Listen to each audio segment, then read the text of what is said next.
Hey, good morning, everyone. My name is Mitchell Hora. Thanks for being with us here today on another CI Chit Chat. I've got a special guest with me here today, again this week from the Continuum Ag team, and we'll get to her in a little bit. We'll tee things up here first, but Diana Rich is with me. She's our VP of Marketing. We're going to share a little bit on some of our observations from some of the events we've recently gone to, and I'm out in the truck, going to take off toward Montana here today by way of driving to Kansas City and then flying to Montana. So out on the road once again for me. But that is conference time of the year here at Continuum Ag. That is for sure. Wanted to start this meeting off just with a moment of just thought and reflection on the passing of Bill Northey. Bill Northey was the Iowa Secretary of Ag, undersecretary in the Trump administration, currently involved in the Iowa Agribusiness Association. And Bill suddenly passed away yesterday. Really, really sad deal. Was able to interact with Bill a lot and see him around at a lot of different things. And he was awesome. Did a lot of great stuff just for Iowa, but as just a friend and mentor and stuff too was pretty impactful. So we remember Bill here today. He's out being a cowboy now with Toby Keith, I think, right? Is that how it ends up being? Dying on the same day as Toby Keith. It's kind of cool, actually. Okay, let's dig in here. The way we always tee these up, CI Chit Chats is for those of you that are brand new to this, what the heck are we talking about with carbon intensity? Carbon intensity, or CI, is not a new thing. It's been around for a long time. It's a Department of Energy type of unit of measure. Essentially, it's the carbon footprint of fuels or of energy sources. We utilize it as well as the carbon footprint per bushel of corn. And the units of measure on it is the grams of CO2 equivalents per megajoule of energy. So it's corn as ethanol, or corn as sustainable aviation fuel, soybeans as biodiesel, renewable diesel. The scoring system is from the U.S. Department of Energy. It's called the GREET model. And at Continuum Ag, we have integrated that GREET model directly into our TopSoil software to make it as easy as possible for farmers to understand their scores, understand how to improve their scores, and help you to document so that you can monetize this. What's really pushing this is the Section 45Z tax credit as part of the Inflation Reduction Act. It is a biofuel production tax credit. So for producers of transportation biofuels, including ethanol, renewable diesel, biodiesel, and sustainable aviation fuel, the tax credit starts on January 1, 2025. So this year's crop that we're going to plant will go into that 2025 biofuel. That's why we got to get this going now and get our practices documented, tweak practices where still possible to optimize the score. But at the end of the day, it takes data. And if we don't know the final rules on the IRS side of things yet, due to be some rules coming out in March, on last week's Chit Chat, I think I shared a little bit about what's going on in Washington, D.C. But now as we look towards this year, we know that we don't have the final rules, but the only way you're going to be able to participate, whether you're a biofuel company or a farmer, you got to have the data. The data is the critical thing. And we want to make sure that you're in position to win and to succeed in this. It's a massive opportunity where farmers and biofuel companies can work together, producing low carbon biofuel with low carbon crops.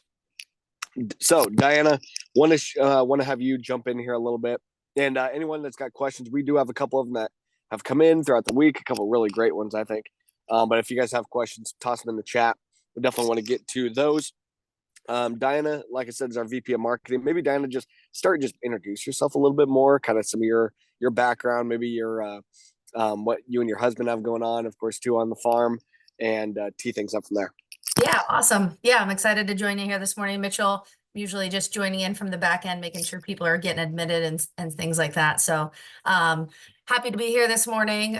So yeah, my name's Diana Rich, and I live in Southeast Iowa in Washington, where Continuum Ag headquarters are, and born and raised here, left for college, and kind of have a wide array of marketing experiences in a lot of different industries.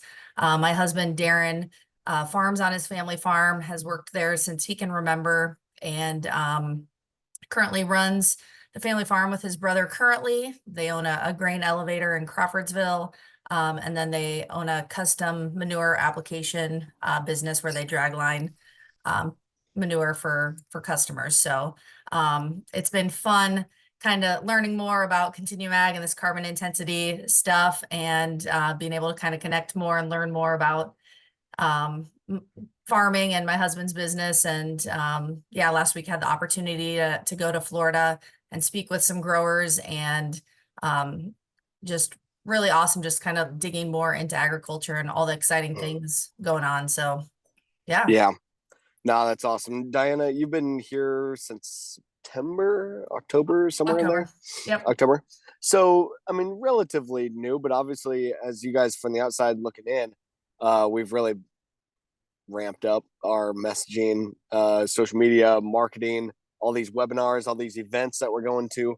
Continuum Ag's at more than 40 events here this winter, just running full speed ahead as much as we can, trying to help educate, trying to help spread awareness, and doing it at all angles. And Diana's a huge piece of keeping all those wheels turning. So, Diana, you were just hitting on last week. You and I tag teamed together a couple events down in Florida.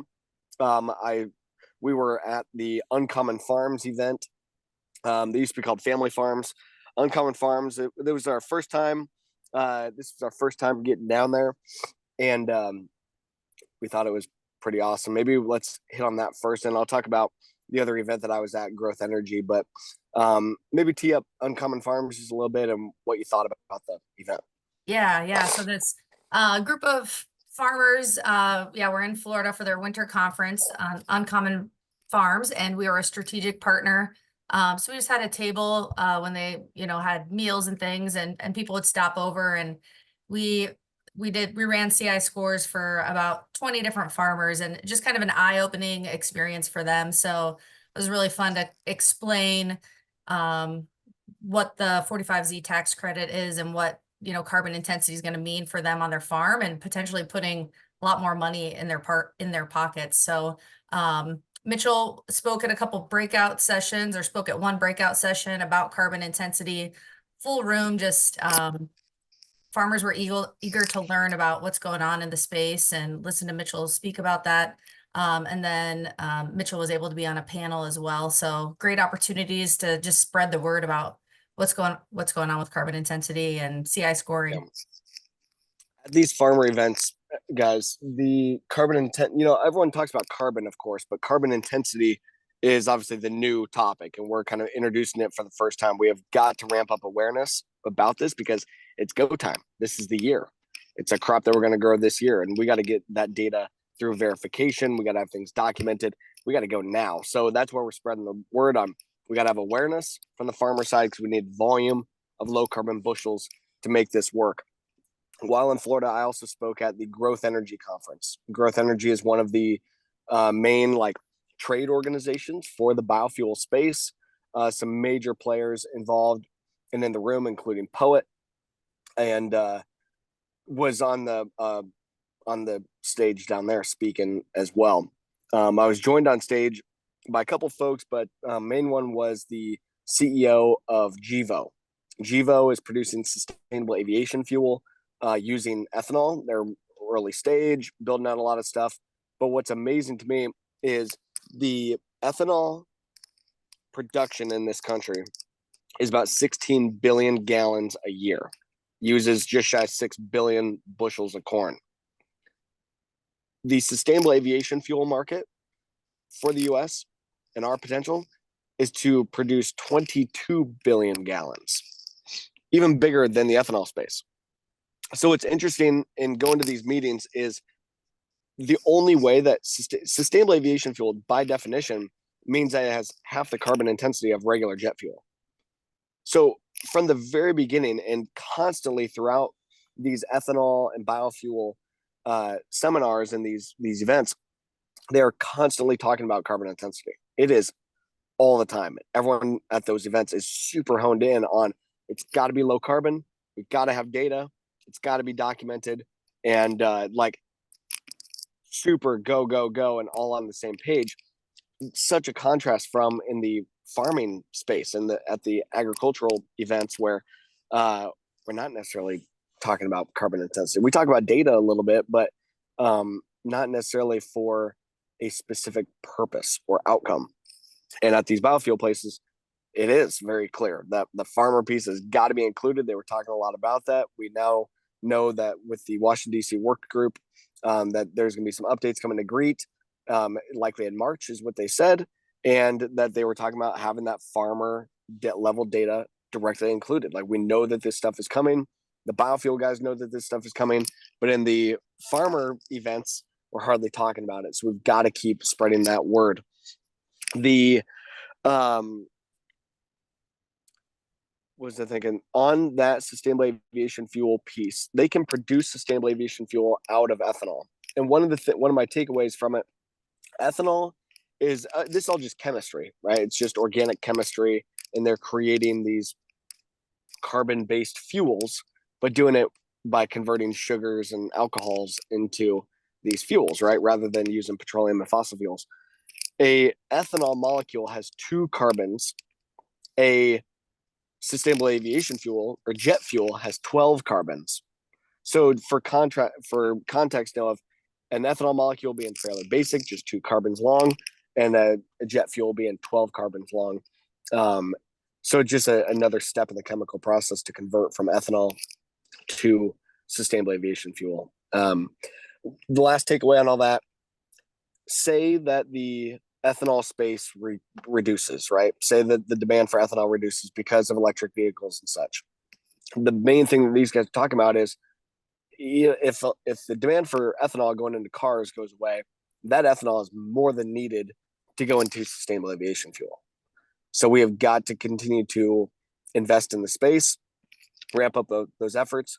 But the only way that ethanol can go into sustainable aviation fuel, and by definition be sustainable aviation fuel, meaning 50% of the carbon footprint of regular fossil fuel, it means it has to be low CI by definition. So we've got to continue to ramp this up and understand that it is the data, whether it be for 45Z coming this year or for the long-term play of sustainable aviation fuel. No matter what, the data is absolutely necessary. So any other takeaways, Diana? Or let's jump into a couple questions. I know I'm kind of ranting here a little bit. No, I think that's really good information. Here's a question for you. This came in on our HubSpot form that somebody submitted. Is there more pay for a lower CI score below 0? For example, is there any reason for me to try to get to a -15 for me because I'm currently at a -2? Yeah, I love that. So great question. So this farmer, okay, so for some more context, this farmer is already at -2. Okay, so the every single county in the country has a default score. It's not an average for the county, it's the default, okay? And that comes from the US Department of Energy. For the typical county that we talk about, it's 29.1. Actually, in reality, for Washington County, Iowa, where I farm, it's 29.4. For every county that you farm in, the number is slightly different, but call it 29.1, just for simplicity's sake. This farmer is at -2. That's awesome. More than a 30-point drop from the baseline to that farmer. And there's significant opportunity to monetize that because your grain has reduced its carbon intensity score by about 31 points from the default. And it looks like the programs, as they roll out, they'll pay you per point that you have reduced. You're already at 2. It's a 31-point drop. Call it 5.4 cents per point. You're looking at more than $1.50 in tax credit opportunity that you bring to the table. And then you'll get a cut out of that $1.50 sum per bushel, just for simple math. If you go to -15, now you've reduced your score even more, close to a 45-point drop. And you get paid for those extra points that you go lower. It's not just, at least the programs that I'm seeing people talking about, it's not you get paid just for being at low carbon or get paid a set amount for being at zero. You get paid for your actual score, whatever your actual value is. So the lower you go, it directly would drive the opportunity because it directly drives the ethanol manufacturer's opportunity. They are counted on their actual score. The lower your carbon of the corn, the more that it moves the weighted average for them, the more it moves the bulk downwards, because your -15 or -2 corn gets blended with the corn that's on hand. And now they have a weighted average score that's somewhere in the middle. Yeah. So the lower you are, the more it helps them. So one of the things that I thought was kind of cool with this and learned last week when I was at Uncommon Farms running scores for people is when you get into topsoil.ag, create your farm profile, figure out what your CI score is. Then we have the CI calculator that people are able to toggle. So if this person's score is a -2, they can toggle some different practices and see how they can get to this lower score. Mhm. Yeah. So. At a -2, it might be, some of those major drivers there. It's manure in a lot of cases. Yeah. Cover crop is a big one for depending on the county that you're in. But yeah, that is a good point though. That so many of these farmers, right? Do you remember some of the range of some of the numbers? I think we had some of these guys that had relatively high scores. I think our average is still around 9.9. Is the last time I looked. We need to recalculate that. I know we've been getting so many new people coming in, but we had one guy that was -27 or something like that out in Kansas. Kansas. Yep, Kansas. So a new record for us now. -27. It's manure, cover crop, no-till, irrigated corn. So he's getting really good yield. And the GREET model in Kansas, it's a little funky. We didn't write the rules. Do I believe in from an agronomy standpoint that it's -27? That's probably a stretch, but the GREET model is what we're going off of here. I assume that some of those nuances will get fixed as the new updates come out. But yeah, -27 is pretty wild. Yeah. Here's another question from the same guy as the last question. If we combine bushels to sell to Green Plains Energy, say 100,000 bushels, and the average CI score is 10, and I'm a -2, do I get paid on 10 or 0 or -2? Yeah, I love this. And directly top of mind is we're working on a huge project where we have more than 12. Gonna have like 20 million bushels aggregated out in Ohio. Very similar type of setup. Really cool opportunity. So how I think this is going to play out, to directly answer your question, I believe that you'd get paid based on your actual CI score of what you deliver. But in reality, the answer is it depends on how you are actually carrying out the mechanics here. So I think there's great opportunity to be able to bulk some bushels together, be able to work in conjunction. And that's obviously what we're trying to facilitate here too at Continuum Ag. We can help you guys to get your scores, get a group of farmers, maybe a local agronomy company or the ag retailer. Let's all get together and say, hey, we're all in this together. We're all going to kind of take a leap of faith together, get this data put together. We're going to get it verified. And then we go talk to the ethanol plants and say, hey, we've got a bulk of bushels here that we want to bring to you. But we know our numbers. We're going to get it verified, and we want our fair share. We want to make sure that offtake deal is going to be there, and working those deals ahead of time, I think, reduces some of that risk. So those conversations are absolutely happening right now, where we are going to the ethanol companies saying, hey, here's the volume of grain that we already have in your area. Here's some of our agronomy partners we already have in the area. We need to work some deals because these guys want to know that you're actually going to buy this stuff and that you're actually going to pay for their effort and pay for their data. So as we're aggregating bushels, I think we can go work those bulk deals. But at the end of the day, when you deliver grain, your CI score will go on the scale ticket and you get paid the premium based on that CI score. It might come in two different tranches where you get paid an estimate up front and then settled up at the end. But getting that on the scale ticket, I just saw come through. What's your fair share? That's the ultimate question, right? What we are pushing for is farmers. Thanks, Brian. Yeah, TopSoil.ag is our software. Um, what we are pushing for is, I believe the farmer's fair share is, let's split it, right? Split it down the middle, 50% to the farmer, 50% retained for the ethanol plant to cover their costs. MMRV, which is the measuring, monitoring, reporting, and verification. They have a cost of capital in there. There's a lot of different stuff. Okay. So what we're pushing for is the farmer to get 50%. The next, and having a lot of really good success with that, because by encouraging farmers to come to the table, I mean, Diana, as you've seen, there's amazing interest in this, right? A lot of farmers saying, okay, hey, there could be some money in this. I've got data. I don't manage it all exactly the way that you want me to, but I could, and I could get it verified. It's kind of like what the organic people do. You document the practices, get it verified, and we help to facilitate that. But farmers getting 50% is what we're pushing for. But then it's 50% of what? On TopSoil, we show you your CI score, and we show you the total potential value of the tax credit. What we don't know is it's going to be a little different for every single plant, because every plant is starting from a different starting CI score. They are not in the money until they get their score below a threshold of 50. So say they're at 55 today, which is the national average. They've got to move 5 points before they even have tax credit dollars to start passing along to you. So what I'm getting at is, you might not get paid right away from moving the needle from a plus 29 CI score on your corn down lower. It might end up being some different threshold, because nobody's making money for those first couple points. Therefore, they only pay you for grain that is, say, less than a CI score of 25 or 20 or whatever. It's going to be nuanced based on the local or individual ethanol plant.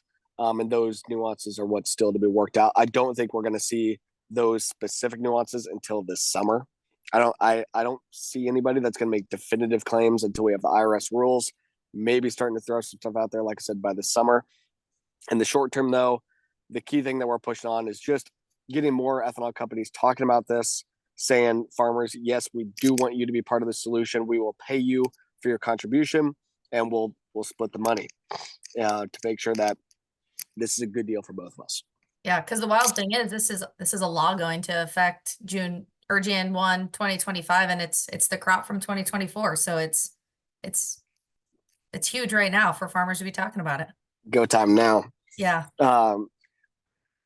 Was there another one? Yeah, or two come through here's in the another chat? here's another question that came in from Jeff in the chat. How will CI be traced through commercial grain elevator and to the biofuel producer? Yeah, I love that. Part of it there, I was working on this with a guy yesterday, and there's some funkiness to two different options on how this could play out. But here's how I think it's going to work today. We help at Continuum Ag. Our business models, we charge $5 an acre and get you verified CI scores for every field, and therefore for every bushel coming off. So we send to the verifier, here's the grower farm field name, here's the acres, here's the bushels that come off that field, and here's the CI score of those bushels. You verify 15 different fields. They have 15 different amounts of bushels, 15 different CI scores. When you aggregate those bushels together, now you run a weighted average of all those bushels on hand. We help do that. It's just simple math. So if all your bushels go to your grain site, none of them go to town, we do a weighted average of all those bushels on hand. Now, every load that comes out of that grain site all has the exact same CI score on it. Until maybe later in the year, if you've got more electricity, or, running your dryer again or something like that, if you got a fan dryer, maybe it'll be slightly different. But for the most part, all those bushels will be the same CI score. If it goes to the elevator is just aggregating more than your 15 fields. They're aggregating hundreds of fields or thousands of fields. So they're taking in lots of different CI scores from the individual field. So if a field is going straight to town, that field CI would go with that load. If the farmer is aggregating grain, then sending it to town, that load would have a CI score of the weighted average of the aggregate. At the elevator, they now continually run their weighted average CI score. If they have a load of corn that comes in with the CI score of 0, and the next load comes in with no data, therefore it's the default 29, those bushels get blended together, and the weighted average is in the middle. So they are continually running their weighted average number over time. And I believe that every time then they pull out of their elevator and send to the ethanol plant, that CI score will be the weighted average of all bushels on hand. There's an alternative to this where maybe they could buy, say we've got a 5 million bushel grain elevator. Say they buy 1 million bushels of corn that has verified CI scores. One option is that they take 1 million bushels verified corn, 4 million bushels that doesn't have a score. Now we have 5 million bushels with some type of a weighted average CI score that's closer to the 29, right? Because we had 4 million bushels with no score, only 1 million bushels with a score. So the weighted average is going to be not that great. An alternative is they have 1 million bushels where they have the paper trail that there's 1 million bushels with a known CI score, and then they could sell bushels with that scale ticket or with that number attached to it, where the paper follows all the way through the system, where they could sell certain amount of loads with the CI score associated to it that was associated when it came across their scales. This is a little bit funky because, of course, the corn went into the bin and it got blended with all the rest. So now if we're trying to claim, oh, here is that exact load of corn coming back out, here's the paper of where it came from, it's not in reality the exact same corn, right? Because it got aggregated. I think we're going to see the physical data be a weighted average every single time. And therefore, we need volume at the elevator. So the elevator needs to be collecting farmer data, just like the ethanol companies are going to be collecting this farmer data. So that was kind of a long answer, but there's a lot into that. Happy to play that out, but it's two options, right? Weighted average of everything versus segregation of the papers, right? It's trading. You have a set amount of papers, and then you have an actual amount of bushels. It's back to the PICS certificates and stuff. That's before my time, but it comes up all the time. We're talking about trading papers, not directly associated with the actual physical bushels of grain. Maybe one more quick or one. I guess we're kind of out of time. Unless we have one more quick one there, Diana. Will any final takeaways? Nope, I don't think so. No other questions coming in, but as always, make sure to reach us. We have a form on our website, or email us at info@continuum.ag. We have these CI Chit Chats every Tuesday. After the CI Chit Chat's over, my team gets them up on YouTube within a day or two, so you can check those out. And we're populating our website with these kind of FAQ questions, so you can go find them in, answers to your questions, hopefully. And if not, make sure to send them our way. So yeah, Diana's team gets those cranked out fast. Continue my YouTube page, TopSoil Podcast. And one last thing there, Diana, is TopSoil Summit going to be announced here pretty soon. Maybe you want to give a quick sneak peek on the day for our summer conference. Yeah, I should have that right in front of me, shouldn't I? I think it's June 3rd and 4th. June 3rd.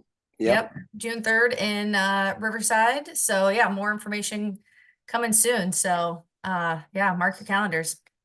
Yeah, June 3rd and 4th, TopSoil Summit. We'll be announcing all that stuff via email and all of our social media stuff really soon. But Diana and her team, lots on their plate. We're keeping them busy. Appreciate you guys helping us share the word here as well.